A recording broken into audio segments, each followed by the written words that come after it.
When I taught marketing to undergraduate students in that part-time university job I did actually manage to pick up in Perth, I would tell them that the success of McDonald's had a lot to do with offering a safe meal.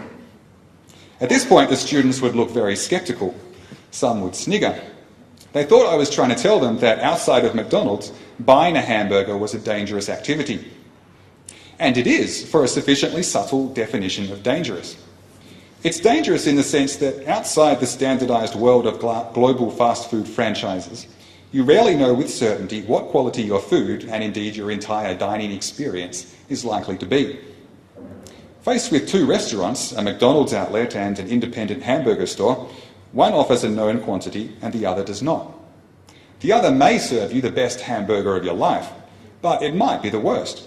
It might be overpriced. The shop might be dirtier than it looks from the outside.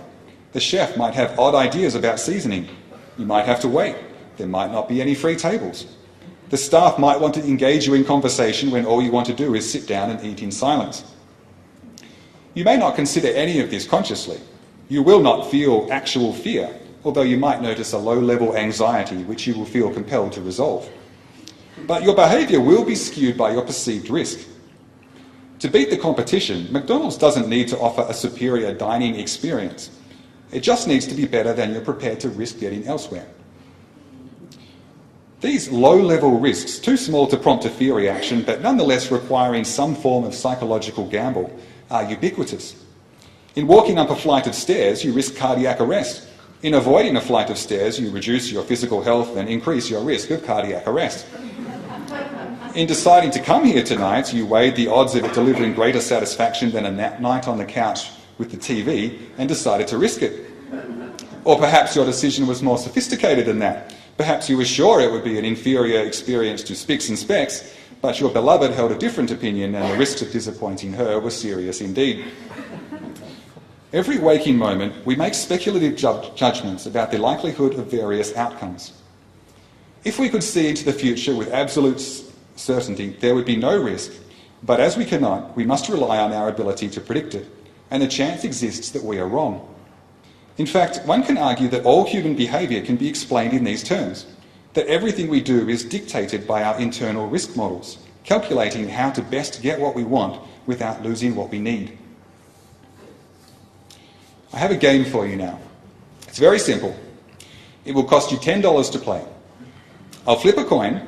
If the coin comes up heads, you'll lose your $10.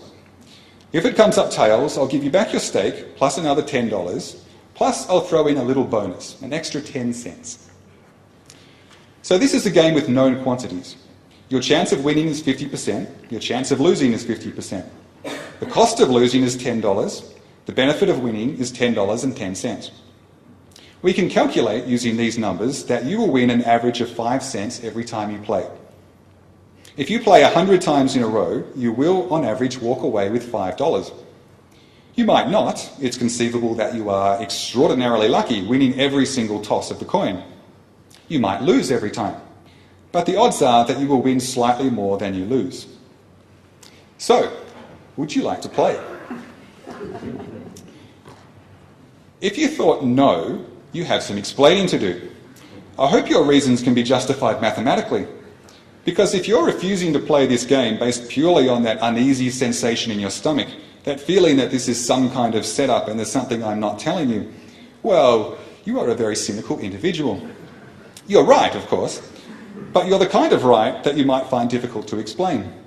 You're the kind of right that was in short supply at several major financial institutions until recently, which are now worth many billions of dollars less than they used to. The players, on the other hand, have logic on their side. It is mathematically certain that the game, on average, leaves you 5 cents ahead per play. Unfortunately, I must point out that if you play this game long enough, it's also mathematically certain that you will go bankrupt. You may have to play it a long time, but the outcome is inevitable. Because while you can keep playing forever while you stay in the black, once you hit an unlucky streak and run out of money, that's the end. You can't afford the $10 to play again. This may seem obvious, but it's an essential point. Bankruptcy in this game is monstrously unfair. You have, after all, more chance of winning than losing. You might have been a long way ahead at one point before you hit a losing streak. And if you were able to keep playing, the odds are that you would recover your losses and pull ahead again. But you can't keep playing. You're forced to stop at your lowest point. There have been many studies into this phenomenon, and an algorithm known as the Kelly criterion developed to combat it. The Kelly criterion can analyse a game like this one and tell you how much of the money you possess it's worth gambling in order to take advantage of odds that are stacked in your favour, but without undue risk of losing it all. An interesting aspect is that the Kelly criterion invariably recommends gambling less than you think. In our game, for example, the Kelly criterion says that pulling that initial $10 out of your wallet is a bad idea unless you have at least another $2,000 stashed in there. Otherwise, there's too much risk, even though, again, the odds are in your favour. The Kelly criterion is not being cautious here, it's not making a subjective judgment. It's a purely mathematical accounting of the significance of the danger of cashing out at your lowest point. This is perhaps a risk that you players did not consider. Were there any other risks you missed? What about my trustworthiness? I might take your stake but refuse to pay out if you win. And how easily can you afford to lose that $10? If it's the last note in your wallet, it might be difficult to replace. It might leave you unable to afford your train ride home, leading to a difficult conversation with your spouse, divorce, bankruptcy. Did you factor in the risk that there may be risks you haven't considered? But I am cheating, of course. I do not expect for 1 second that any person who sided with the mathematics to accept this as anything but changing the rules.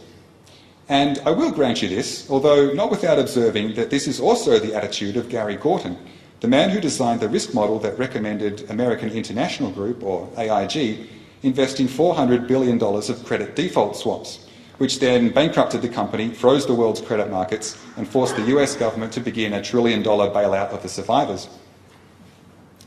Gorton's model told AIG that there was very low risk of default in those credit swaps, which thus far does actually seem accurate.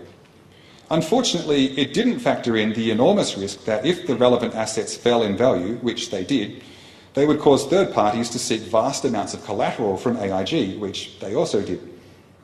The argument that the risk model is perfectly sound if you ignore the risks it didn't model is probably not one that will be appreciated by AIG investors, US taxpayers, or, as the global financial crisis has spread, almost anyone with money invested in anything. I must also note that anyone prepared to risk $10 in the hope of winning 10 cents has a near inhuman lack of loss aversion. The average person would rather avoid losing $10 than win $10, even though these outcomes are mathematically identical. What this implies is that there is more at risk in a gamble than the numbers. Loss is psychologically confronting. But even this is tangential to our real interest, which is how you view risk and how that view informs who you are. Let me take you players then down one of the two equally likely outcomes now that you've staked your $10. You lose. Do you now feel like you made a bad decision? No, not at all. If I understand you correctly, you remain convinced that the gamble was a wise one. Losing in this case does not mean that you were foolish, just unlucky. Allow me to further guess that you do not play the lottery. Lottery winners for you players are lucky but foolish. They accept odds that are stacked against them and come out ahead only because of outrageous quirks of circumstance. No sensible person could play the lottery. It is a tax on people who are bad at maths. On June 23rd, as the nation raced to buy tickets for an Oz Lotto jackpot estimated at $50 million, you would have felt no urge to participate. And perhaps the next day, upon hearing that the grand total of money spent on tickets to win that $50 million was $87 million, and that nobody won the jackpot that week, you might have felt a little smug. You might like to borrow the phrase, "I win the lottery every week, I don't play." But this is only true if there is nothing at stake here but dollars and cents. Looked at another way, a lotto ticket is a small price to pay for a chance at hope, for keeping a door ajar, if ever so slightly, to a wildly improved life. In terms even an economist can understand, the $1 that it costs to buy a single Powerball ticket has less utility to most people than the chance it brings, however small, of winning a prize in the millions of dollars. So, which is the right decision? To play this game or not? The answer, of course, depends on what you are really risking. I'm a fan of the Richmond Tigers. For those who don't know, and I'm a little envious of you, Richmond is the most spectacularly unsuccessful team in the AFL. Once a league powerhouse, but for as long as I've been following them, a cellar-dwelling rabble. Our problem, at least this year, is that we are cautious. We take the ball out wide to the wings, and by the time we've summoned the courage to kick it forward, a horde of opposing defenders sit waiting to clear it. In the stands, I'm surrounded by despairing shouts, "Just kick it!" Because in AFL, as in 1,000 other competitive games, offence is the best form of defence. A rapid attack sets the opposition on their back foot, forcing them to respond rather than dictate. A slow build-up, on the other hand, is often easily repelled. In other words, there is risk in being cautious. It's a less visible kind of risk, and if we want, we can pretend it's not there. Few will criticise you for doing nothing. Do something, however, and people will ask why. But the risk is there. To hold onto the ball, spinning it nervously in your hands as the opposition coalesces in defence, is to risk missing an opportunistic score. To not buy a lottery ticket is to risk missing a life-changing experience. So is not throwing in your career for one you enjoy, or uprooting to Paris. These may be risks you do not want to take, and my aim tonight is not to convince you otherwise. My aim is only to show that they are there, that with every choice to do nothing, you risk missing something. One of my starkest memories of high school is bringing home a class discussion about suicide and my dad saying, "I can understand people doing that." He didn't see anything particularly shocking about it. He seemed to view it as a logical choice one might make under certain circumstances. He first contemplated it in 1986, following his separation from my mother. I know this from the diaries he kept, which covered almost exclusively just 3 topics: his running, his work, and his future. But he made no actual attempt on his own life and became more optimistic about his future over the next few years, even remarrying in 1991. When this second marriage ended, Dad became severely depressed. He felt defeated on 2 fronts: that he had lost a soulmate and he would be unable to recover financially. His friends began calling me, concerned for his welfare. He told me that he would kill himself, but he lacked the courage for the act itself, a sentiment I heard echoed later, almost word for word, by stockbroker Rene Rivkin 2 years before he took his own life. As the divorce turned ugly, Dad made a serious attempt to commit suicide, then another, then a third. I tried every way I knew to talk him into staying alive. One time I told him that if he wanted to screw me up for the rest of my life, killing himself would be the way to do it. He tried again that night. It was exhausting. In some ways, Dad's behaviour seemed wildly childlike. If one thing was going well, everything was, but a setback would leave him morose and despairing, convinced there was no solution for anything. Once he met me for lunch looking depressed and haggard. Upon hearing he'd been drinking nothing but coffee, I made him order orange juice. Within 10 minutes, he was refreshed and optimistic about life. The one thing I did that seemed to make any difference at all was convincing him to switch divorce lawyers. His new counsel gave him hope of a financial recovery, and that was the turning point. For the next 4 years, he was happy. In 2004, he became depressed about his looming 60th birthday. At his peak, Dad had clocked marathons in 2 hours 45 minutes, but he believed he was in an inevitable physical decline. As a man who defined himself by his work ethic, the idea of retirement was terrifying. And he had finally left ExxonMobil to join a new company where he felt out of his depth, that he was sinking under a mountain of work with no way out. This time, I knew to try to tackle the causes of his despair, but I could not stop him getting older nor help him at work. I convinced him to see a doctor who prescribed him antidepressants. The next time I met Dad, he hugged me, which was odd. He told me he loved me. 2 days later, he was dead. 9 months later, I received an email from a 19-year-old I'd never met. He said my first novel was his favourite book of all time. What he especially liked, he wrote, was how everything in the protagonist's life seems to be going wrong, but he turns it around in the end and comes out on top. He said, "It just makes me feel that it can happen for me too, if I keep trying." Then he said that he wanted to die. He said, "I'm in a hole and I just want to let go. I can't think of any way out of this, and killing myself would be the stupidest thing I would ever do, but I can't think of anything else." His email went for several pages. He'd been dumped by his fiancée of 6 months. He loved her, wanted her back, and didn't understand what had happened. He mentioned abusive parents, the death of a grandparent, a car wreck, credit card debt, and a job he hated. He had become overdrawn, he said, and his bank was penalising him $33 per day. He was earning, at the job he hated, $26 per day. And this, more than anything else, shocked me with its familiarity. It was a close to perfect description of my father's state of mind in the weeks before his death. The feeling of earning $26 a day against a debt that grows by 33. The feeling that there is no future. That as bad...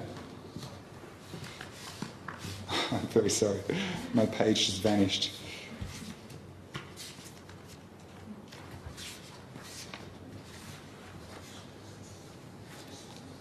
Very sorry about that. That as bad as things get, there is no chance of improvement.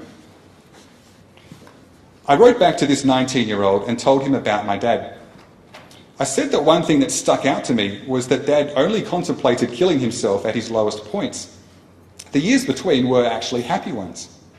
It is, of course, painfully obvious that those who consider taking their lives tend to do so in their worst moments. But this is, looked at logically, the worst possible time to do so. It's like hanging onto a stock portfolio until the very bottom of the crash, then selling. It's like falling into the monstrous bankruptcy trap I described earlier, being forced to check out of a game that is stacked in your favour at the worst possible moment, before the recovery. If you have to kill yourself, I wrote to this boy, then the best time to do it is at your peak. If you die at your high, you miss nothing better than what you've already experienced. But die at your lowest, and you'll miss everything better. I realise this is a strange thing to say to a suicidal teenager. But he wrote back the next day, "Every other time someone has told me not to kill myself, I just didn't because I felt obligated to them. Some of the things you said helped me to realise that I'm obligated to me to fix things."